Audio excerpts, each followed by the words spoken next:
Donc, bonjour aux participants.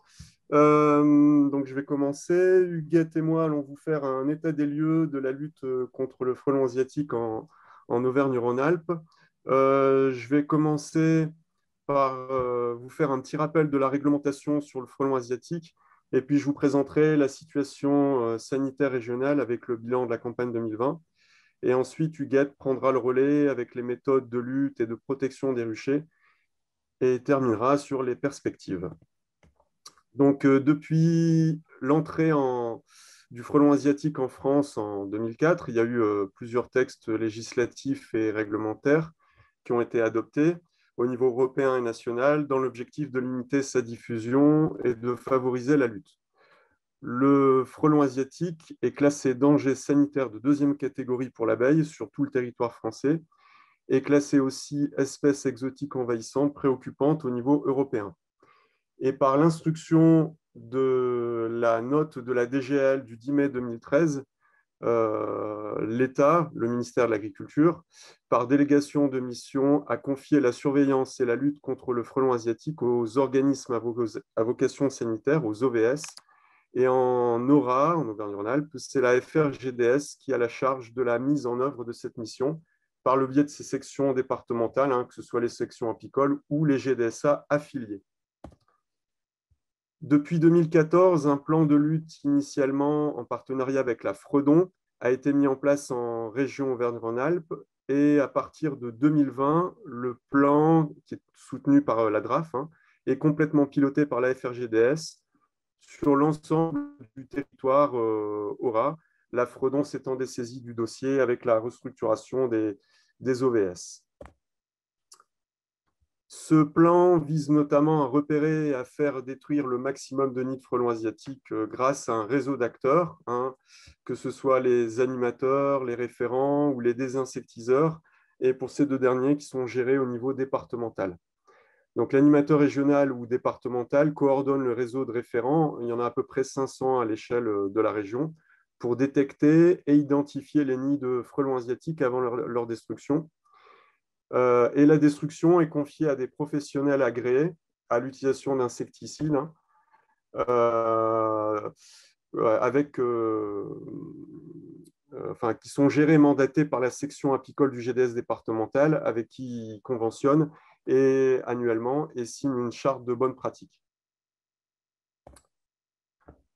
Le principe de la gestion des signalements déployé dans tous les départements de la région fonctionne très bien avec la réception des signalements et la diagnose par l'animateur départemental ou régional, que ce soit des nids ou des individus observés, mais toujours sur la base de photographies. Si la diagnose du nid n'est pas possible, alors l'animateur envoie un référent sur le terrain pour contrôler qu'on est bien en présence de frelons asiatiques ou pas, ou encore pour rechercher des nids à partir d'individus en prédation sur les ruchers. Si le nid est confirmé, alors l'animateur mandate un désinsectiseur pour la destruction qui intervient en général entre 1 et 3 jours maximum. Voilà pour la gestion. Donc pour ce dispositif, la FRGDS a mis en œuvre, avec le soutien du Conseil régional, depuis fin 2018, une plateforme, c'est la plateforme frelonasiatique.fr, donc c'est frelon au pluriel, asiatique au pluriel, le tout attaché. Ce site web donc, permet la centralisation et la gestion des signalements, c'est-à-dire des données de frelons asiatiques, et permet de s'assurer de la destruction de l'ensemble des nids, sachant que la destruction des nids n'est pas prise en charge par le ministère de l'Agriculture, d'où la recherche de financement auprès d'organismes financeurs comme les comités de communes, conseils départementaux ou autres.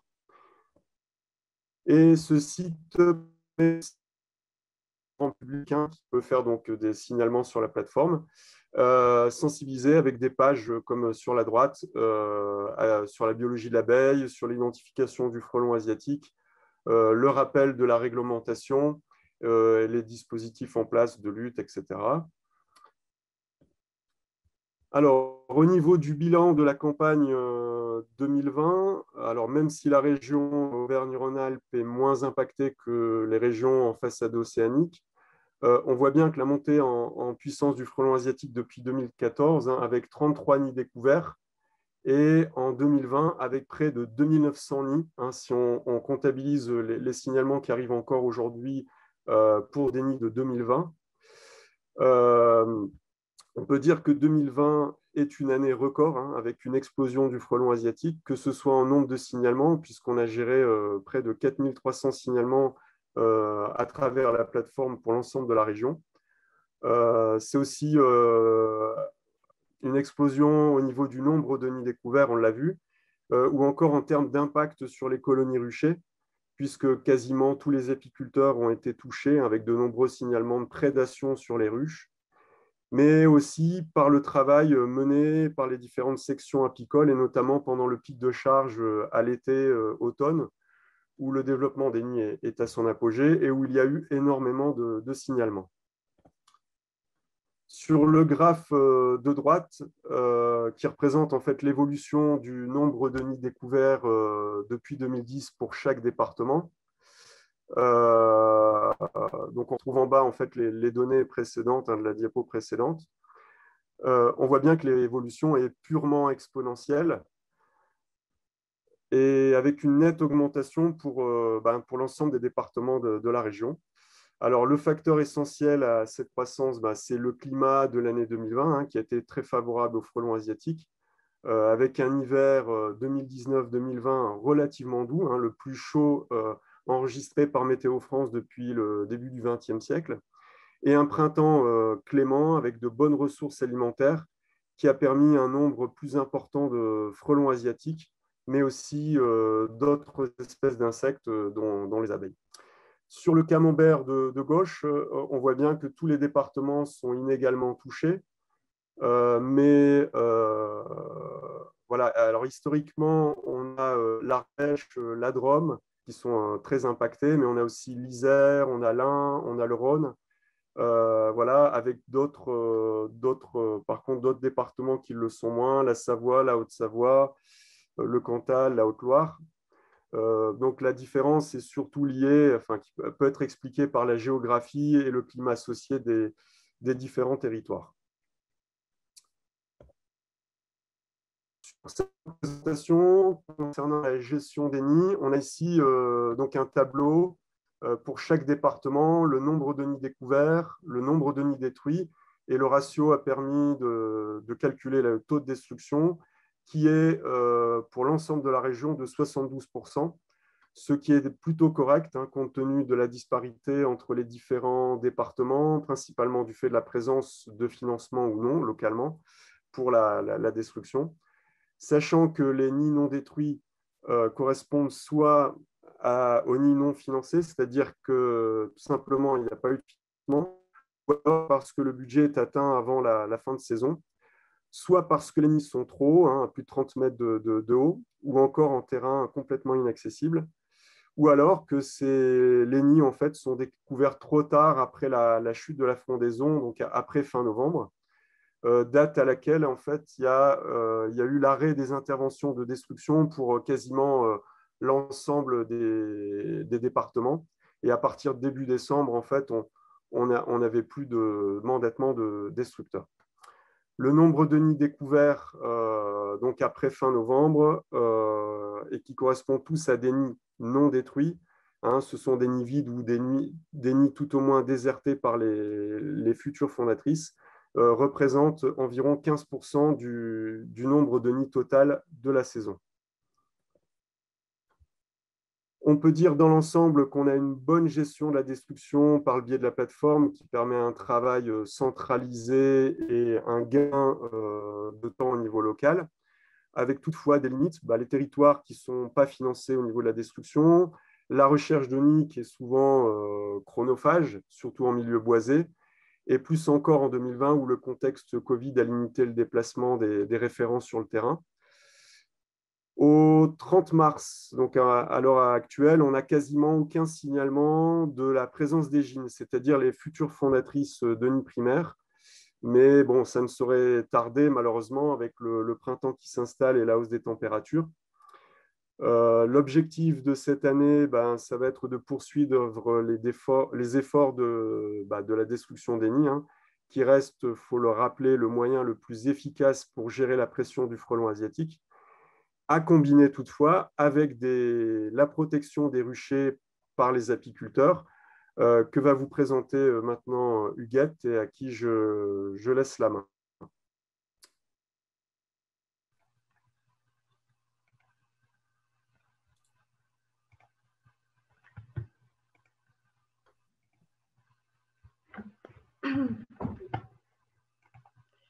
Donc, je continue. Voilà, un diaporama, c'est bon.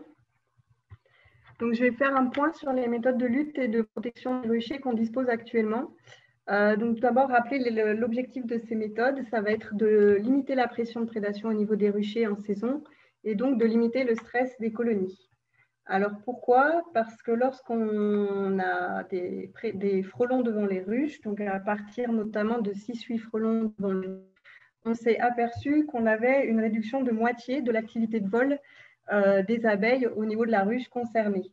Et plus cette pression va augmenter, plus on va avoir une paralysie de l'activité de vol qui va aller jusqu'au confinement total de la colonie. Et donc, dans ce cas-là, vous doutez bien qu'il y a des problèmes d'approvisionnement en nectar et en pollen pour la colonie et que du coup, elle va, si ce fait se prolonge, elle va s'affaiblir, avoir moins de réserves et donc avoir une moindre résistance. Notamment, si cette période de prédation a lieu à l'automne, elle aura moins de réserves d'accumuler en début d'hiver et donc elle va avoir du mal à passer l'hiver. Donc on a en résultat de cela une mortalité hivernale ou en sortie d'hiver de ces colonies, qui se rajoute à l'affaiblissement qui est dû aussi à l'action directe du frelon, c'est-à-dire qu'il capture des frelons adultes. Mais finalement, ce n'est peut-être pas le principal problème pour elle. Donc tout d'abord, un bref rappel sur la destruction des nids, qui est la méthode qu'on a évoquée plus haut et sur laquelle on travaille actuellement.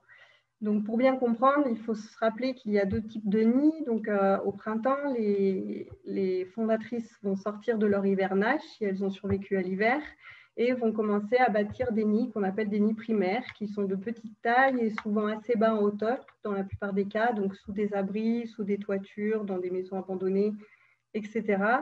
Donc des nids assez faciles d'accès dans la plupart des cas. Il faut rappeler que sur ces fondatrices qui émergent au printemps, on a 90% de mortalité naturelle, donc due aux conditions climatiques d'une part, donc suivant le climat du printemps. Donc l'année dernière, on avait un printemps très clément, donc ça les a favorisés, dû aussi à une prédation qui peut être exercée, notamment par certains oiseaux.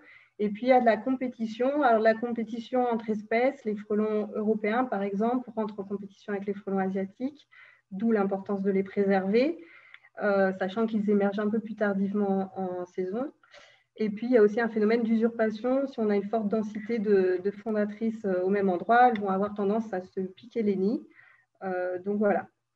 Ensuite, une fois qu'elles sont bien installées, qu'elles ont commencé à pondre, il va y avoir quelques ouvrières. Elles vont déménager pour former un nid secondaire qui va être un peu plus en hauteur. Donc, 70% de ces nids secondaires sont à plus de 10 mètres en haut des arbres, dans le feuillage.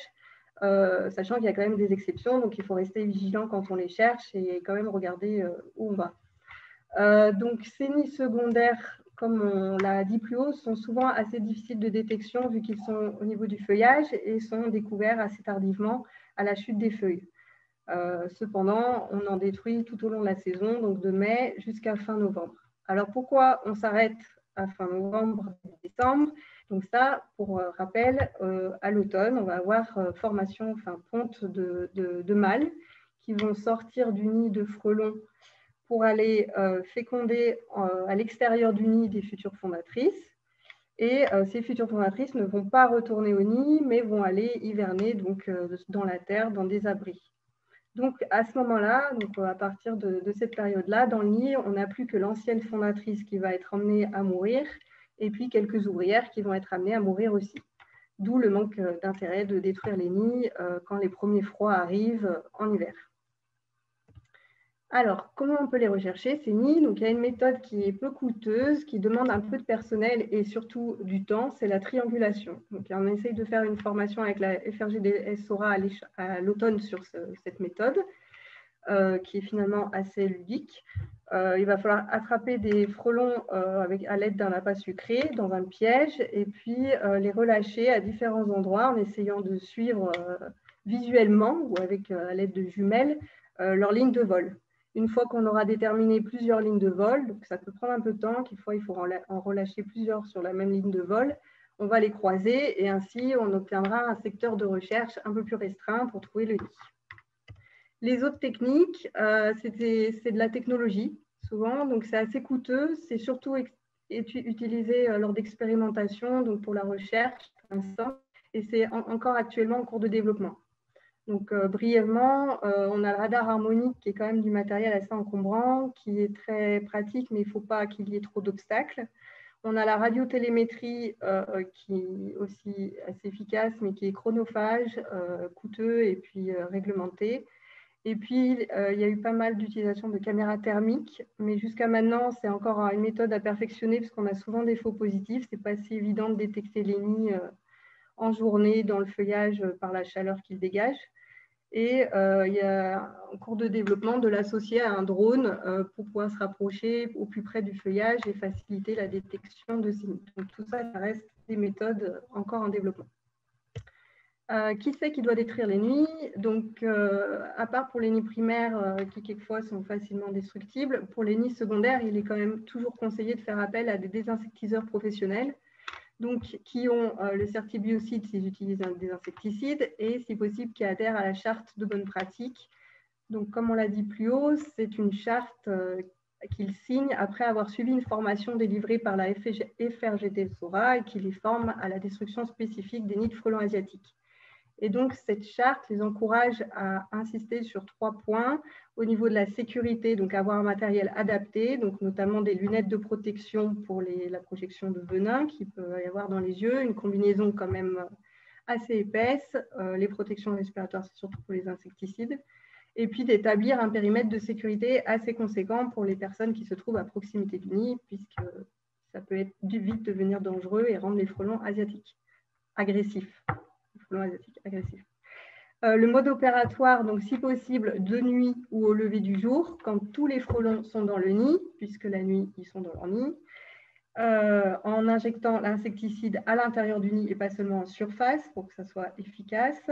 Et si on le fait de jour, donc il faut laisser le nid quelques temps pour que tous les frelons aient le temps de retourner au nid et être en contact avec l'insecticide, mais il faut refaire un deuxième passage pour aller retirer le nid 24 à 72 heures après pour éviter de laisser un nid rempli d'insecticides dans l'environnement. Et donc, lors de son enlèvement, le mettre dans un réceptacle hermétique et éviter au maximum la diffusion de l'insecticide dans l'environnement à proximité. Et pour son élimination, donc rappeler que le nid rempli d'insecticides doit être retraité dans une filière agréée pour la destruction de produits dangereux. Les méthodes. Donc, manuellement, on a dit que c'était possible seulement pour les petits nids, donc souvent les nids primaires, qu'il suffit donc la nuit de fermer avec un coton et puis de mettre dans un petit bocal, mais il faut quand même tout de même rester prudent. Ou sinon, à distance, pour les nids qui sont hauts. Donc, il y a différentes méthodes. Bon, monter aux arbres, ce n'est pas toujours très sécuritaire. En plus, l'opérateur est bien à proximité du nid, donc ça peut être dangereux. La nacelle, on n'en a pas toujours chez soi. Et la perche, donc certains des insectiseurs en ont et c'est très pratique. Ça permet à distance de pouvoir injecter l'insecticide donc par le trou du nid dans le nid. Et enfin, donc les méthodes à éviter, c'est le drone qui projette de l'insecticide en surface du nid, puisque ça ne sera pas efficace dans le nid. Il y a un risque après de manque d'efficacité et de déplacement du nid à proximité. Pareil pour le fusil paintball. Donc déjà, vous dispersez des billes d'insecticide dans la nature. Donc pour l'environnement, ce n'est pas terrible.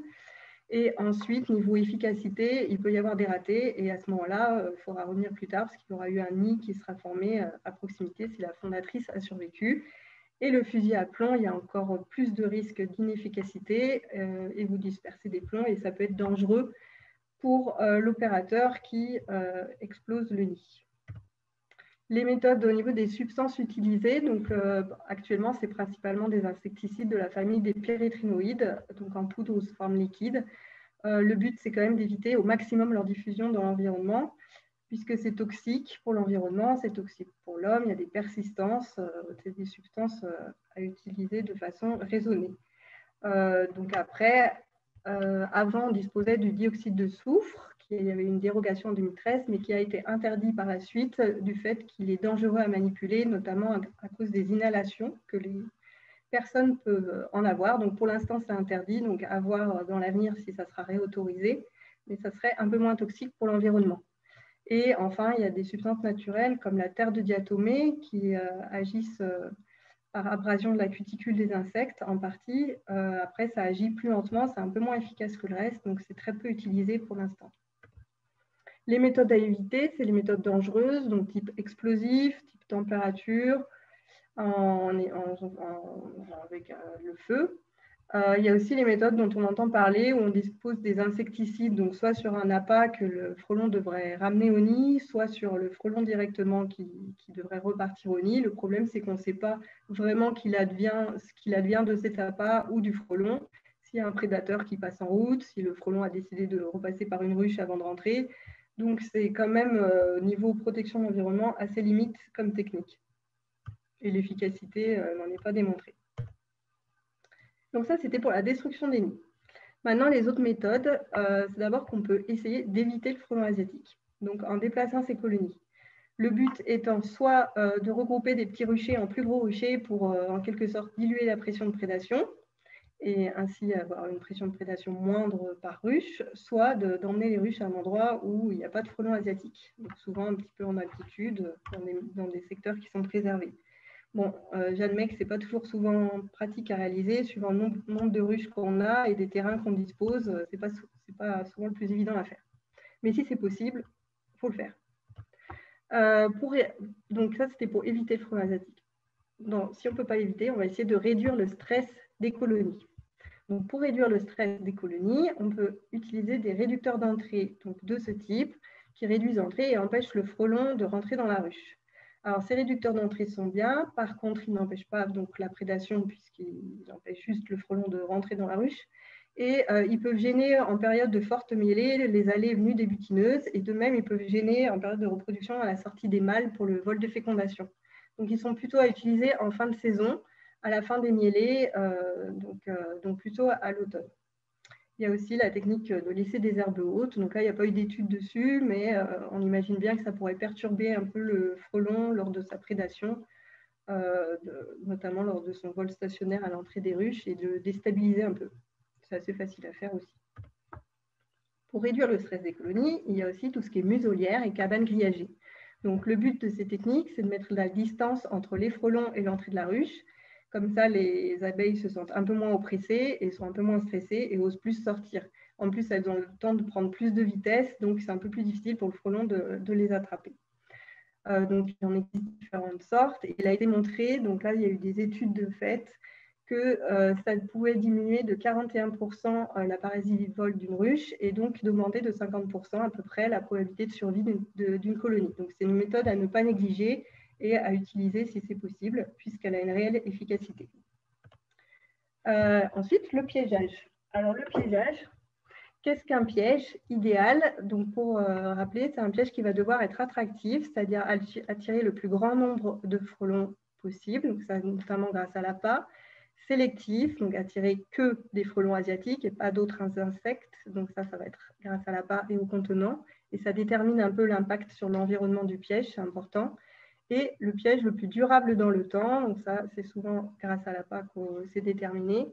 Et c'est important aussi. Et avec ces trois critères, on va pouvoir déterminer l'efficacité du piège, c'est-à-dire son aptitude à éviter la mortalité d'une colonie. Alors, déjà, pour ce qui est des appâts, actuellement, on en dispose de trois types d'appâts alimentaires, des appâts protéiques, des appâts sucrés ou des produits de la ruche, comme le jus de cirier fermenté. Les appâts protéiques, c'est souvent à base de poisson. C'est attractif. Le problème, c'est qu'il faut les renouveler assez régulièrement. Donc, ils disent tous les 3 jours en moyenne, mais en cas de forte chaleur, ça peut être encore plus fréquemment. Ça va falloir surveiller les pièges pour voir s'ils restent attractifs. Voilà. Pour ce qui est des appâts sucrés, là, le renouvellement est un peu moins fréquent, 1 fois par semaine en moyenne, à part si le réservoir du piège est plein. Donc, ça à surveiller aussi. Ces deux types d'appâts sont très moyennement sélectifs. Le produit de la ruche est donc dit comme un peu plus sélectif puisque c'est un produit de la ruche et que ça attire donc plus spécifiquement les frelons asiatiques que ça intéresse. Donc ces appâts, il faut rappeler qu'il va falloir les adapter en cours de saison puisque les besoins du frelon vont évoluer. Donc pour rappel de la règle générale, au printemps, les fondatrices sortent de leur hivernage. Elles vont avoir besoin de sucre pour refaire leurs réserves et pour avoir de l'énergie pour construire leur nid. Après, il va y avoir plus en plus de pontes. Et donc, en saison, on va avoir une augmentation des besoins en protéines pour nourrir les larves. Et puis, en fin de saison, on a toujours des besoins en protéines, mais un besoin en sucre qui va réaugmenter du fait que les mâles vont en avoir besoin pour leur vol de fécondation, pour avoir de l'énergie. Et les futures fondatrices aussi vont devoir emmagasiner des réserves pour l'hiver. Donc, voilà l'évolution des besoins. Donc, il faut adapter les appâts en fonction. Sachant qu'il n'y a pas vraiment de règle générale. Après, c'est en surveillant ces pièges qu'on voit leur durée d'attractivité et si on voit qu'un type d'appât ne fonctionne plus, il va falloir essayer de changer d'appât pour rendre son piège attractif. Alors, au niveau des contenants, il en existe différentes sortes. Alors, donc, il y a tous les pièges à appât liquide où il y a une mort souvent par noyade des insectes, donc type bouteille maison, dôme, nasse.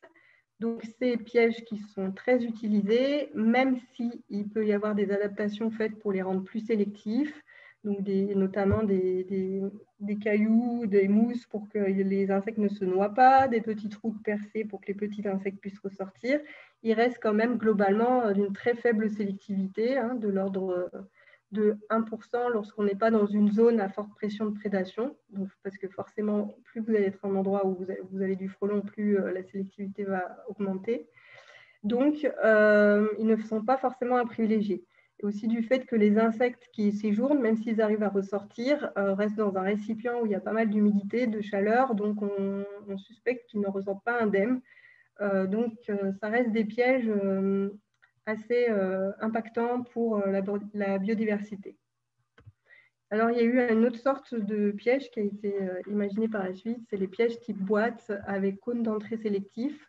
Donc là, on a une sélection par la taille. Les gros insectes les plus gros insectes ne peuvent pas rentrer et les petits insectes peuvent ressortir assez facilement par des grilles disposées dans la boîte. De même, il est conseillé de mettre une grille au fond de ces pièges entre l'appât et les insectes piégés pour éviter les phénomènes de pillage, notamment quand on utilise comme appât des produits de la ruche. Pour les abeilles, il peut y avoir un impact sanitaire après. Donc ces pièges, a priori, permettent aux insectes non cibles de ressortir un peu plus facilement et de manière un peu plus indemne que dans les autres pièges.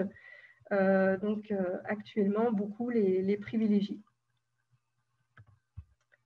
Après, on a les pièges donc sans appât, si on peut appeler ça des pièges. Donc la raquette et harpe électrique. Bon, la raquette, c'est utilisable, mais il faut quand même passer beaucoup de temps auprès de ces ruches, suivant le nombre de ruches qu'on a.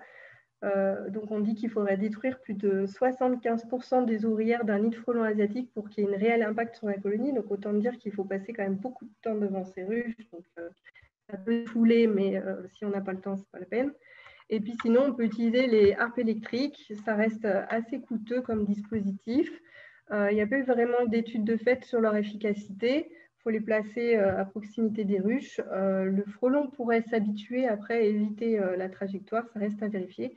Et il est conseillé de disposer un bac d'eau liquide dessous pour être sûr qu'une fois électrocuté, le frelon se noie et soit bien mort. Et puis, de manière plus anecdotique, on a des pièges glues comme ça qu'on dispose sur le toit des ruches. Bon, après, on s'imagine bien que le risque, c'est... Donc, il faut les appâter déjà avec un frelon en détresse et après, ça attirerait les autres frelons. Le problème, c'est que c'est des pièges glues, donc il y a d'autres choses qui peuvent se coller dessus. La chasse à glu étant interdite dorénavant, je ne suis pas sûre que ce soit le type de piège à privilégier. Et puis, nous avons les planchers qu'on place. Donc, en fait, là, il faut placer ce plancher sous une ruche. Il en faut 1 pour 5 ruches. C'est ce qui est recommandé. Et l'appât, c'est en quelque sorte la ruche. Le frelon va vouloir rentrer et va rester piégé dessous. Donc là, il faut les retours d'expérience ont montré qu'il fallait 1 à 2 semaines pour que les frelons commencent à rentrer. Il peut y avoir aussi bien du frelon asiatique qu'européen. Et par contre, on ne sait pas si ça stresse la colonie qui est au-dessus d'avoir des frelons piégés sous elle. Donc, le bilan sur le piégeage, c'est qu'aucun n'est sélectif à 100%, qu'ils ne suffisent pas à eux seuls à protéger un rucher, qu'il faut l'associer à d'autres méthodes, qu'ils ont donc tous un impact sur la biodiversité actuellement, et qu'on est toujours en attente de résultats d'études pour le piégeage de printemps qui devrait sortir prochainement. Le bilan, c'est qu'en période de forte prédation, en cas d'une attaque récurrente sur un rucher avec une réelle perturbation d'activité de butinage, vous pouvez piéger donc avec les pièges le plus sélectifs possible, avec un suivi de ces pièges réguliers et un entretien aussi régulier. Il ne s'agit pas juste de mettre un piège au fond de son jardin et de ne plus retourner le voir de la saison. Pour ce qui est du piégeage de printemps, donc c'est un peu le grand débat du moment.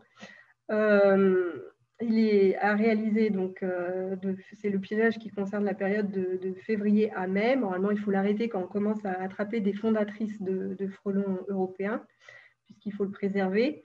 Il est actuellement encore en cours d'étude, surtout pour déterminer l'équilibre entre l'efficacité et son impact sur la biodiversité. Donc, dans ce cas-là, comme on est encore en attente de retour sur ça, il doit être seulement utilisé de manière encadrée avec un suivi rigoureux des pièges et en zone très impactée, mais il ne peut pas être actuellement généralisé à tout le monde. Il faut qu'il reste fait dans des conditions rigoureuses pour limiter son impact. Et puis, il y a la possibilité aussi de piéger les mâles en période de reproduction avec des phéromones sexuels. Donc là, il y a des études qui sont réalisées, mais il n'y a encore rien de proposé concrètement pour faire ce type de piégeage. Donc les perspectives de lutte, ça va être de rechercher des pièges encore plus sélectifs. Donc ça, il y a beaucoup de gens qui sont sur cette recherche. Quand on cherche sur Internet, il y a divers dispositifs qui sont proposés. Ça va être de pouvoir utiliser des phéromones sexuels ou d'alarme comme nouveaux appâts ou comme répulsifs pour les espèces non cibles. Donc ça, c'est encore à l'étude. D'utiliser de nouveaux outils plus performants pour la recherche des nids. Donc on a vu notamment l'idée du drone avec la caméra thermique et d'utiliser de nouveaux moyens aussi plus performants et sans biocides pour la destruction des nids. Donc, il y a eu des études faites par la destruction par la chaleur avec de la vapeur d'eau, avec des ondes qui peuvent augmenter la température du nid à distance, donc des études qui sont encore en cours d'ailleurs, et puis des études sur la lutte biologique avec notamment possibilité d'utiliser un champignon, etc. Donc, en conclusion, quand on veut protéger son rucher, on doit allier plusieurs méthodes, donc la destruction du nid, la protection du rucher attaqué, donc soit avec plusieurs méthodes associées, donc par exemple l'utilisation de muselières et en cas d'attaque récurrente sur le rucher, d'un piège le plus sélectif possible avec un suivi et un entretien régulier. Le but étant de limiter l'impact environnemental de ce qu'on fait, lié au manque d'efficacité des pièges d'une part, donc sélectivité et attractivité, et aussi à la contamination de l'environnement quand on utilise des biocides. Et puis, actuellement, il y a une recherche vers un plan collectif national de prévention et de lutte pour essayer d'harmoniser au niveau national cette lutte, dont on aura peut-être des résultats prochainement. Et là, je vous présente ma méthode personnelle que j'ai testée à l'automne dernier, mais qui s'est révélée complètement inefficace. Merci.